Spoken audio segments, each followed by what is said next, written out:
super específico, que é o SPED. O que vem a ser o SPED? Sistema Público de Escrituração Digital. Quem vem falar e comentar sobre esse assunto extremamente específico para o mundo empresarial é a Gelma Nascimento, que é sócia da Trevisan Gestão e Consultoria, também é mestra em contabilidade e veio nos dar uma luz aí sobre esse novo mecanismo de controle do Estado. É isso mesmo, Gelma? É isso mesmo. Bom dia. O Sistema Público de Escrituração Digital já está aí conosco há aproximadamente 5 anos. A cada mês, a cada momento, o governo avança, enquadrando as empresas. Não existe uma lógica efetiva desse enquadramento. Estivemos, inclusive, conversando com o coordenador geral do SPED em Brasília. E a lógica é de acordo com que eles têm uma lista das empresas, claro, e aí vai elegendo algumas empresas para esse enquadramento. Precisamos lembrar que as empresas hoje que estão sendo enquadradas são empresas que estão pelo lucro real e pelo lucro presumido. Não tem ainda uma previsão concreta para as empresas que estão pelo Simples Nacional. A partir de que momento ela foi implantada no Brasil? Iniciou no programa PAC de aceleração do crescimento do país, e aí eles incluíram essa obrigatoriedade, essa nova obrigatoriedade chamada SPED, isso lá em 2005. Iniciou com a nota fiscal eletrônica, que hoje a grande parte, a maioria das empresas já estão enquadradas, salvo alguns segmentos que não está enquadrada a nota fiscal eletrônica, e gradativamente, com mais eficácia, a partir de 2008, quando começou a entrar o SPED contábil. Todos os dados da contabilidade do contribuinte é gerado e vai para um sistema eletrônico, um sistema digital do governo federal. Também foi criado o SPED CMS-IPI, e aí veio o SPED PIS e COFINS, hoje EFD, contribuições. Já estamos falando aí de SPED para DIPJ, Declaração de Imposto de Renda da Pessoa Jurídica, e assim sucessivamente. Hoje há 7 SPEDs em vigência, com 3 ou 4 em perspectiva aí de entrar em 2014. Quanto à eleição, quanto à seleção que a Receita faz para enquadrar as empresas, eles até sabem o que eles estão fazendo efetivamente e quais empresas enquadrar. O corte principal é, primeiro, as empresas pelo lucro real. Segundo, empresas pelo lucro presumido. Mas não tem uma eleição tipo assim, é o segmento de energia, o segmento telefônico. Não, eles olham lá a relação de empresas e acreditamos que seja muito mais pelo porte da empresa, muito mais também pela evidência da empresa no mercado. O SPED é apenas um sistema público de escrituração digital. E a cada tributo ele está sendo incluído. Então, como você falou, tem um tributo, eu vou colocar agora no SPED. E tem que regularizar essa situação. Tem um outro tributo, outra taxa, coloca no SPED. E vai se regularizando, é isso? Muito interessante a tua pergunta. Hoje nós temos 87 tributos no país. Ixi. 87, já não são mais 86. Dos quais nós temos aí em torno de 12 impostos, em torno de 40 contribuições, 30 e poucas contribuições e 40 e poucas taxas. O que nós percebemos pelo andamento do SPED, e também até conversando com profissionais da Receita Federal? Impostos e contribuições, a tendência é que haja um SPED para cada uma delas.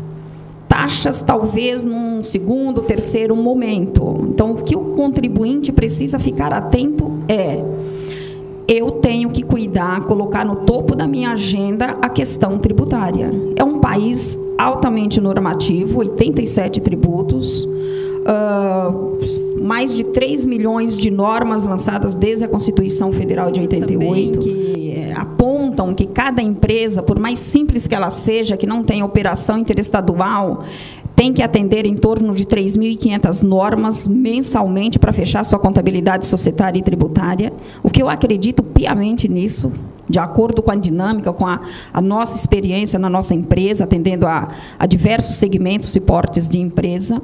Então, é uma matéria que merece bastante atenção do contribuinte, do empresário. Não ficar mais, é uma chatice do governo, é algo que o meu contador cuida. Não, isso é responsabilidade do empresário. Não transfira isso para nenhum contador, para nenhum tributarista, porque a empresa, o capital é dele. Precisa realmente colocar no topo da sua agenda e, principalmente, com o advento do SPED. O que é o SPED efetivamente? Geralmente eu gosto de dar esse exemplo. Antes, o governo pedia licença para o contribuinte pela porta de entrada da sala, mandando uma notificação, mandando algum alerta sobre alguma possível irregularidade que eles tinham identificado. Hoje não, o contribuinte pega os seus arquivos, pega toda a tua estrutura de dados e informações da tua empresa e manda para uma caixa, um depositório chamado SPED, que o governo da sua mesa, do seu local, examina absolutamente tudo. Desde um cadastro, desde uma compra, desde uma venda, desde uma apuração de um custo e daí por diante. Então, eu costumo dizer que hoje o governo, ele acessa a empresa, tanto não só a sala, mas a cozinha, a despensa e tudo mais. O contribuinte precisa ficar muito atento, até porque as penalidades são muito altas para quem não entrega esta obrigação. E os crimes tributários, teve uma nova legislação aí de enriquecimento, de origem de dinheiro, que ficou mais difícil também isso, né? E essas informações estão sendo liberadas para outros órgãos públicos. É assim, antes nós tínhamos um governo que trabalhava de forma extremamente individual. O governo federal, estadual e municipal não se conversavam, aspas, em aspecto de dados e informações do contribuinte. O SPED é uma plataforma única. A partir do momento que eu, contribuinte, entrego os meus dados, coloco os meus dados nesse depositório, tanto a esfera federal, estadual e municipal tem acesso a esses dados. Tudo bem que a mente do ser humano é extremamente criativa, mas, pelo que eu tenho pesquisado sobre o SPED, sobre o sistema, conversado com pessoas que realmente participaram da estruturação, a dificuldade para o contribuinte ficar ileso por qualquer erro, seja ele lícito ou ilícito, hoje é extremamente difícil. Fica muito difícil, porque realmente o governo está muito bem estruturado para examinar esses dados, essas informações e fazer os seus cruzamentos. E aí chegar a todo e qualquer tipo de possível querer por parte do contribuinte de esconder algo. Você fala dos 87 tributos que existem aí, né? Ou 12 impostos, mais de 40 taxas, mais de 30 contribuições. E quando eu escuto aqueles discursos de imposto único, é uma beleza, né? Seria uma maravilha. Mas nós estamos distante dessa realidade. Qual que é a sua opinião sobre isso que você está vivendo hoje, de pôr a casa em ordem para seus clientes, a pessoa que realmente trabalha direito, mas mesmo trabalhando direito, está sujeito aos erros, como você falou dos erros lícitos, de uma digitação, de uma informação equivocada que gera um apontamento lá no sistema, tem alguma coisa errada, que pode causar uma multa e tudo mais e tal. E a história do imposto único, como que você vê isso aí? Ainda é possível sonhar com uma coisa dessa ou não? Então, há 2 anos aproximadamente, um colega meu, que inclusive é nosso sócio também, é meu sócio, o Jaime, ele se formou também em mestrado, e a dissertação de mestrado dele foi voltada para a área tributária também. E se estudou bastante, se pesquisou bastante a questão do IVA, a questão do imposto único e tudo mais. Uma coisa que nós precisamos ter em mente nós temos que dar alguns passos atrás, antes de simplesmente pensar se o imposto único é a solução. Quais passos? Inclusive, nesses últimos 2 anos aí de pesquisa sobre a tributação do país, sobre a forma de gestão tributária das empresas que precisam adotar e tudo mais, nós precisamos primeiro a população brasileira, aproximadamente 192 milhões de habitantes. Quantos brasileiros sabem dessa quantidade de tributo? tributos, dessa quantidade de normas? Quanto dessa população conhece, mesmo empresários, mesmo contribuintes que têm consciência que paga imposto, quantos conhecem efetivamente o sistema tributário desse país, o quão ele oferece segurança tanto para o governo quanto para o contribuinte? E quais são os fatores que levam a essa insegurança? Muitas vezes nós mesmos, contribuintes, contribuímos muito para esse sistema ser tão fragilizado, ser tão precário, ser tão confuso. Por quê? Porque o governo edita uma lei, eu não estou nem dizendo se eu estou a favor ou contra essa lei que é editada, mas rapidamente nós, contribuintes, e principalmente aqueles que têm maior acesso, maior poder de acesso ao governo, já busca flexibilização dentro dessa lei. Se você pegar a legislação para PIS e COFINS de 2002, 2003 para cá, não que as outras não sejam, mas é assustador a quantidade de emendas, a quantidade de alterações de normas que tiveram. O tributarista, muitas vezes, o contador, muitas vezes, faz com que a empresa sonegue impostos, não propositadamente, mas por desconhecimento. Porque pega sei lá, legislação de PIS, que deveria ser única e atender a todos, tem 10, 15, 20, 30 legislações para PIS, um único imposto. O tributarista, o contador, na hora de fazer a sua arrecadação, pega aquela que mais fácil veio acesso. Está errada. Por quê? Porque aquela, de repente, não se aplica à sua empresa, aplica uma outra que foi buscar uma alteração, uma flexibilização. Então, realmente, o nosso sistema é muito confuso, é muito precário. E gera margem à discussão, né? Se fosse apenas uma lei, já geraria margem à discussão. Quando você está num emaranhado de leis, não, mas não aplica, não é, a minha atividade parece, mas não é, e gera toda uma celeuma, não arrecada, não contribui, o sistema judiciário fica encarregado. E quando você fala da dificuldade do contribuinte contribuir de forma adequada, quando tem um emaranhado de legislação, eu chego a um ponto que você já estava mencionando, que advogados, contadores, administradores de empresas, que deveriam ser os especialistas em cuidar do seu próprio caixa, como você falou, tem dificuldade. Com 87 leis ou tributos, e dessas leis, subleis, para adequar a vontade, a necessidade do Estado a cada momento, né? Ou as pressões populares, que você está falando de... A flexibilização nada mais é que uma pressão empresarial naquele setor, e vem a facilitar. Então, causa estranheza, onde numa empresa de consultoria como a de vocês, pode ser que tem um especialista em COFINS, tem um especialista em PIS, tem um especialista em outro tipo de contribuição, porque é muita legislação. Para um único profissional falar, eu sou especialista em direito tributário, não se pode mais falar sobre isso. Não pode. Só a quantidade de tributos já é assustadora, 87 tributos. Imagine por trás de cada um desses tributos a quantidade de legislações, normas, emendas e daí por diante, alterações. Por trás de cada um desses tributos a quantidade de obrigações acessórias e daí por diante. Eu conheço diversos tributaristas e tributaristas que vivem para estudar o sistema tributário desse país.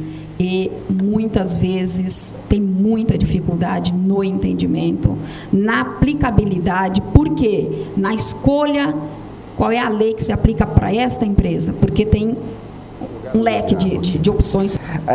Na sua opinião, o Estado, ele tem interesse em não regulamentar adequadamente essa história? Ou para cada tipo de imposto, apenas uma legislação? Essa bagunça favorece a quem? Ao Estado? Ou algum determinado grupo empresarial? Porque não é saudável para ninguém. Nessa dificuldade de eu ter que apresentar conta, é mais fácil fazer o seguinte, ó, deixa aí, não paga nada, um contador mais ousado e um empresário mais ousado, não paga nada, deixa vir, a hora que eles vierem, eles vão apontar quanto que você deve e vamos justificar, né? E vamos justificar. E dá uma sensação do que um mal pagador, hoje ele tem muito mais vantagem do que a pessoa que paga seus impostos, as taxas no tempo adequado. Eu não, assim, te afirmar categoricamente de que há interesses para que se acabe com essa bagunça seria muito primário da minha parte, até porque eu não fiz nenhuma investigação empírica de ouvir o governo e tudo mais. Mas, como contribuinte, como pesquisadora, como professora, como empresária e principalmente como contribuinte, essa bagunça toda favorece sim alguém, senão não faria sentido ela existir e a cada dia ela só aumentar. Então, não se vê tanto sentido se ter em cada estado uma legislação para o ICMS. Em cada município, com mais de quase 6.000 municípios, se ter uma legislação para o ISS. Então, obviamente que favorece sim, e há muitos para haver tanta resistência para acabar com essa confusão toda. Como eu citei essa pesquisa de mestrado e tudo mais, naquela época se estudou uma emenda constitucional, a PEC 238 de 2008, e isso viria amenizar, se não acabar, mas pelo menos amenizar de forma bastante relevante a questão da guerra fiscal do ICMS. Por que isso não vai para frente? Por que essas reformas, mesmo que não seja uma reforma geral, global, de todo o sistema tributário, por que isso não vai para frente? Por que não se vê progresso nenhum para amenizar toda essa confusão, para melhorar, para deixar as coisas muito mais claras? E aí eu volto novamente na questão do contribuinte. Onde é que está o peso? Está lá no bolso do contribuinte. Se o contribuinte não se inteirar, não tiver interesse de conhecer profundamente o sistema tributário desse país, para poder fazer as suas gritas de forma correta, essa confusão só tende a aumentar. O governo, por que ele teria interesse de simplificar ao máximo o sistema tributário de um país? Essa é a fonte principal, se não a única do governo, para que a máquina funcione. É a arrecadação. Então, mas falam que se tivesse mais claro, seria mais fácil de se arrecadar, arrecadaria-se mais. Essa é uma das teses do imposto único. Olha, é um percentual, desse percentual faço em nível federal, estadual e municipal, distribuo essa renda e vamos trabalhar com isso daqui. Facilita, todo mundo contribuiria. Agora, dessa forma, nesse emaranhado, surgem-se hoje no mercado vários profissionais dando curso de blindagem patrimonial, né? Ou questionamento judicial com uma tutela do Estado mesmo, que é do juiz, né? Questionando certos tributos. E isso ninguém ganha com isso, na minha opinião. Na minha opinião também não. Não ganha por quê? Porque é um ciclo vicioso, né? Isso não resolve. Precisamos olhar a causa raiz e resolver na causa raiz. Enquanto nós tivermos município, Estado e a União sempre emanando, sempre tendo autonomias de tributação, e óbvio que cada um tem o seu interesse, porque precisa da arrecadação para realmente a máquina girar, vamos continuar nessa confusão. Concordo com você, o imposto único poderia ser uma solução. Eu também acredito, mas nós precisamos primeiro dar alguns passos para trás e corrigir algumas coisas, principalmente desse descompasso de conhecimento entre contribuinte e tributador. É muito distante o nível de conhecimento entre esses dois sujeitos que são intimamente íntimos. Eu pego no meu bolso e entrego para o governo. E nós temos visões totalmente diferentes, conhecimentos totalmente diferentes. De como aplicar melhor esse dinheiro que eu estou pagando, né? E ter a retribuição desses serviços públicos. Professora, o nosso tema aqui é sobre o SPED. Nós já divagamos sobre o assunto, porque o assunto é muito grande para tratar nesse pequeno espaço de tempo que nós temos. E eu sei que a senhora está concluindo um livro sobre o SPED, né? O quanto que é? Uma coleção de 600 volumes? Como que é isso? Como que a senhora vai colocar num livro todo esse conhecimento, toda essa forma? Qual que é o TOTS desse livro? E quando será publicado? Ainda não tem 600 páginas, até porque a intenção é ser o mais didático possível e ajudar o empresário. Então, as falas da professora, da empresária, da contribuinte, para o governo e para o contribuinte. e as provocações, as gritas, né, são para esses dois sujeitos que a gente precisa realmente sentar todo mundo à volta da mesma mesa, colocar esse tema e discutir e buscar uma alternativa, buscar uma solução efetiva. A perspectiva de lançamento desse livro é agora no começo do ano de 2013, está em fase mesmo de conclusão, já na gráfica e tudo mais. É sobre o SPED, Sistema Público de Escrituração Digital. E óbvio que traz aí toda a questão tributária, porque o SPED nada mais é do que a materialização, gerenciador, um controle de tributos. Então, não tem como não fazer esse link, não tem como trazer isso como pano de fundo, não tem como, também não teria como não trazer como pano de fundo a contabilidade societária, a contabilidade de custos.